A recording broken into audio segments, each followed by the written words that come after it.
এমন একটা বই যেটি কিউবা, ইরান, ভেনেজুয়েলা, মার্কিন যুক্তরাষ্ট্রের কিছু স্কুল, কলেজ এবং বিশ্বের বেশ কিছু বিশ্ববিদ্যালয় এবং স্কুলে নিষিদ্ধ ঘোষণা করা হয়েছে।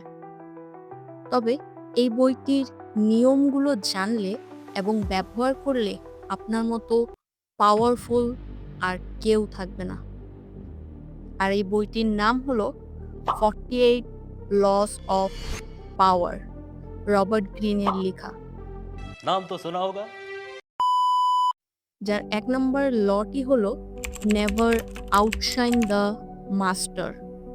কখনোই আপনার বস বা মাস্টারকে অতিক্রম করার চেষ্টা করবেন না। আপনি যদি আপনার বস বা যেই ফিল্ডে আপনি আছেন, ওই ফিল্ডে আপনার থেকে টপ লেভেলে যারা আছে, তাদের থেকে বেশি প্রতিভাবান, স্মার্ট বা যোগ্য প্রমাণিত হন, তাহলে এটি আপনার বিপদ ডেকে আনতে পারে। কিন্তু কেন?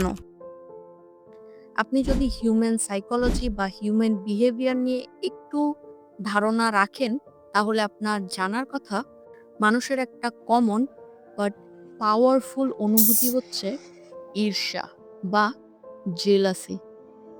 কিন্তু আমরা জেলাস ফিল করি কখন? এটার সাথে এই লটারই বা কি সম্পর্ক? আমার যা আছে তা হারানোর ভয় যখন আমার মাঝে জেঁকে বসে, তখন আমি অনুভব করি ঈর্ষা।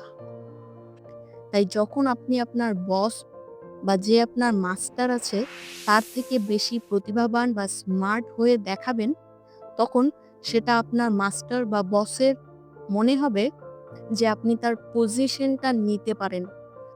তখন তাদের মনে এই পজিশন এবং পাওয়ার হারানোর ভয় কাজ করবে। আর এই ভয়টাই পরিণত হবে জেলাসিতে।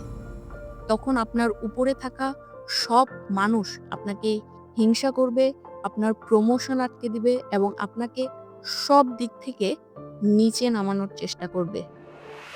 তাই আপনার মাস্টারকে সবসময় উপরে রাখবেন, শ্রেষ্ঠ দেখাবেন, যাতে তার নিজেকে বড় বলে মনে হয়। কিন্তু তলে, তলে আপনি আপনার সাধ্যমতো কাজ করে যাবেন। এখন আপনার মনে প্রশ্ন আসতেই পারে, আমার উপরের পজিশনে তো অনেকেই আছে। তাহলে কি আমি সবার চাপলুসি করব? ওয়েল, না, কখনোই না। আমাদের সবারই কোনো না কোনো ইনসিকিউরিটি থাকে। সবারই ইগো থাকে। সবারই নিজেকে বড় ফিল করতে ভালো লাগে।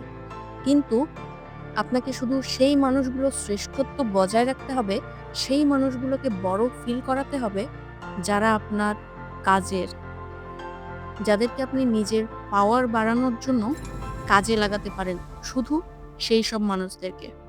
যারা আপনার কোনো কাজের না, তাদেরকে বড় বা শ্রেষ্ঠ দেখিয়ে কোনো লাভ নাই। আপনি যদি কর্পোরেট জীবনে অলরেডি ঢুকে থাকেন, তাহলে এই লটি আপনার জন্য অনেক গুরুত্বপূর্ণ।